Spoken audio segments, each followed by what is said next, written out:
Welcome back. This is going to be a fascinating video. In this video, I am looking at the 7 microphones that I have looked at in my last 2 videos. So I have looked at the TLM 102, my baseline everyday microphone, the Sennheiser MKH416, the Deity S-Mic 3S, the Audio-Technica AT875R, the Sennheiser E614, the Sontronics STC-1 with hypercardioid capsule, and the Lauten Audio LS308.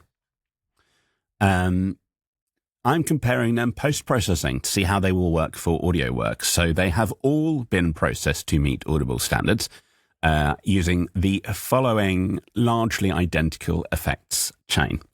I've started by applying some de-reverb and manually added reverb later on, as that generally leads to a slightly better sound and reduces the boxiness of the Isovox 2. I follow that with 2 sets of noise reduction, RX11 voice denoise and RX11 mouth declick. And I have got 2 sets of EQ. I have got one dynamic EQ, which manually controls the environmental resonances, and that's applied the same across all the microphones. And then the second EQ has just been created by running Sonable Smart EQ4, and ignoring any existing EQ curves I've set for the microphone to prevent giving the TLM 102 and the MKH416 that I'm more familiar with an unfair advantage because I've spent more time on their EQ curves. I have not run Tri-Leveler 2 because it works best with a lower noise floor than the E614 was able to manage and is better for long-form content anyway. So instead, I have used a combination of 3 to 4 serial downward spectral compressors to reduce the dynamic range at the top. Whether it's 3 or 4 has depended on what is required to meet the ASIC standards for that microphone. And then between 3 and 5 sets of parallel compressors to thicken the sound and increase the RMS. I would not normally do this with an audiobook. I would use Tri-Leveler 2 instead. But I've done this deliberately because it's going to actually make any bad, quiet noises significantly more obvious, and it will highlight any weaknesses in these microphones, which is important for the comparison. At the end, I've got an instance of Sonable Smart Limit, but thanks to the compressors, it is limiting by a maximum of 0.2 decibels. So barely limited at all, only limited to keep it compliant with the -3 decibels goal. And then finally, in the video edit, I have just cranked up the audio by another 2 decibels just to make it comparable to the rest of the video's audio. So just bear in mind the audio has been manually increased by 2 decibels in this video. I've done the recordings as a single take, no repeats, no punch and roll, any mistakes are left in, any plosives are left in. Absolutely everything that I have messed up has been left in order to effectively show each microphone when it struggles as well as when it succeeds. Let's get straight in and do the comparisons. Here is Edward Bear coming downstairs now, bump, bump, bump on the back of his head, behind Christopher Robin.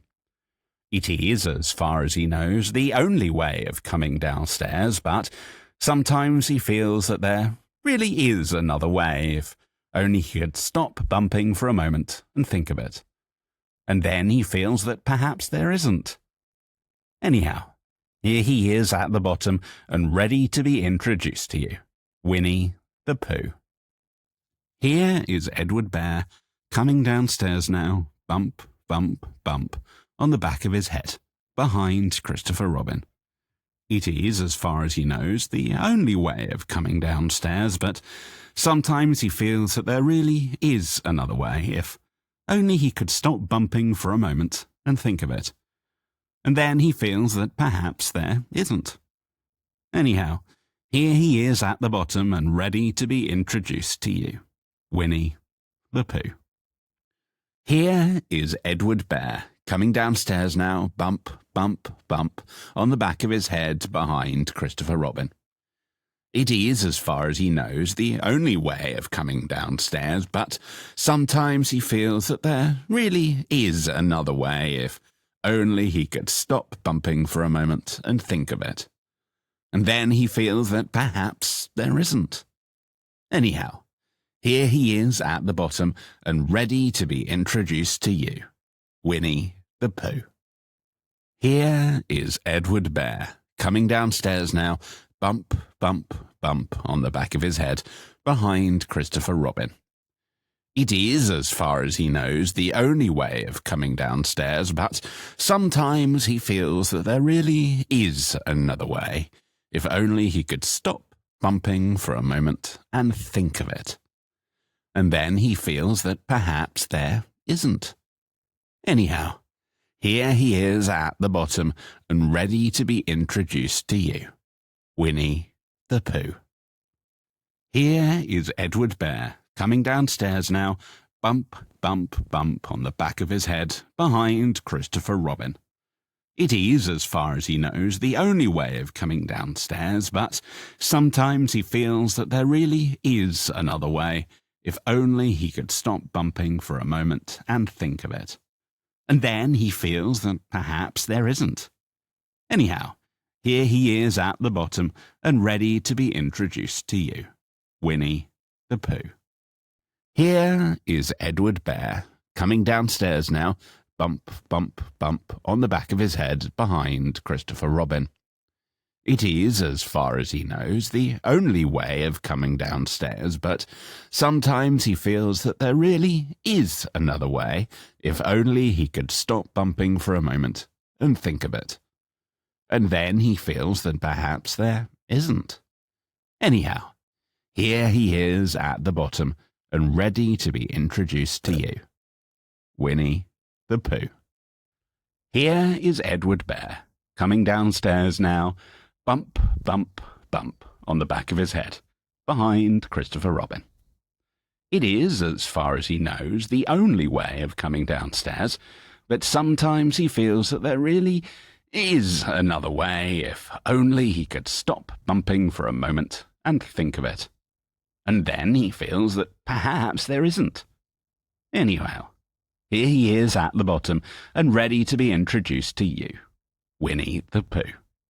So, conclusions. I will try and be quick with these. So, the TLM 102, the first microphone, I love everything about the microphone. It's my favourite microphone for day-to-day use, but it is my second favourite microphone overall in terms of sound, and that is the only criticism I have. It doesn't sound as good as the second microphone, which is the MKH416. The 416 requires practically no EQing at all. It's astonishing. The sound is beautiful. And the only thing I don't like about it is the length. And if I had more space in here or was able to see my screen from further away because of very poor eyesight, I would switch to using it.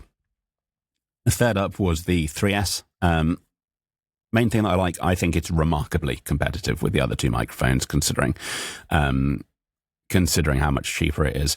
It is slightly less warm, I think, than the TLM 102 or the MKH 416.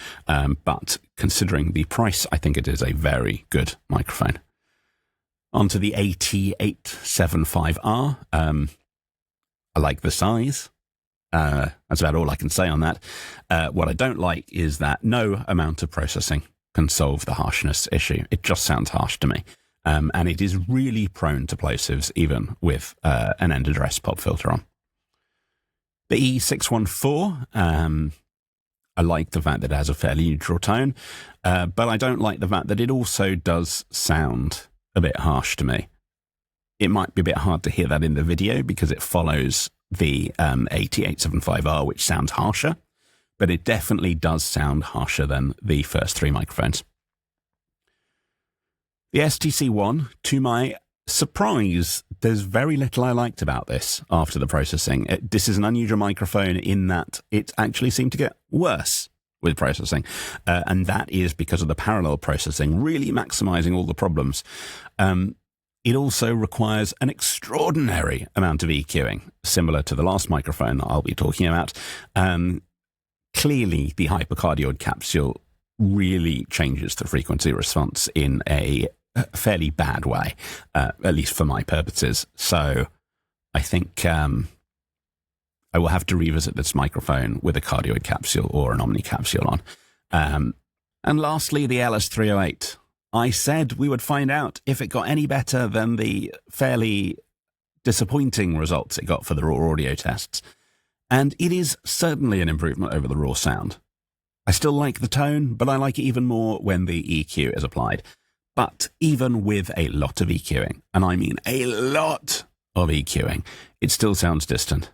I thought this was going to be a secret weapon for voiceover work. It isn't. It really isn't.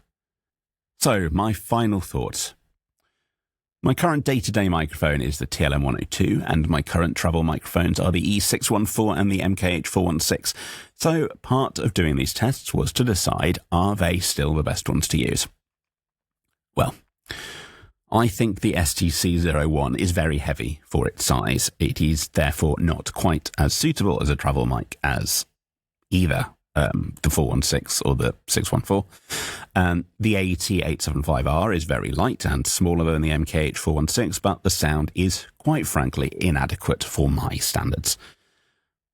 I think the LS308 would sound incredible on the right source, but dialogue isn't it. And although the E614 has historically been my lightest microphone, aside from the Samsung Go mic, which is just tiny and ridiculous, the E614 is still 93 grams versus the less than half, the 44 grams of the unarguably better Deity S-Mic 3S. I still think the TLM 102 is the best microphone for the space I'm recording in, but it's really close with the S-Mic 3S.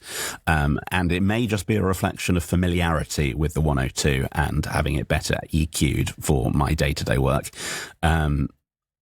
So, if I did field recording or had a different travel setup, I think I would use just the 3S. And in the meantime, I am certainly going to replace my E614 with the 3S in my travel kit. Yes, it has cost me 5 times the amount, but it's only 50% more if bought comparatively. It cost me 5 times the amount because I bought one new and the other third or fourth hand. And it is a much better microphone, certainly much better than 50% more of the cost. And although I've ummed and ahed over getting rid of it, I am going to be keeping the STC-1 for now because although I don't have the Omni capsule, it is the only microphone I have that has Omni functionality if I get the Omni capsule. And similarly, I think I will come back and do a comparison of it with its cardioid capsule against the TLM 102, which of course is also cardioid, as it's a fairer comparison. And I think, based on that frequency response that I was pulling up earlier, I think it's a really interesting looking microphone. Let's just show it again. You can see here the TLM 102 frequency and the STC-1 frequency when in cardioid, and I think that's going to be really interesting to look at. But it won't be what I cover in the next video, because in the next video, all going well, I will be covering something which I have struggled to find examples of, and that is the use of serial downwards compression and or parallel compression on voiceover work, and how that actually sounds in practice. So that is the plan for the next video, and hopefully I will see you back for that. Goodbye.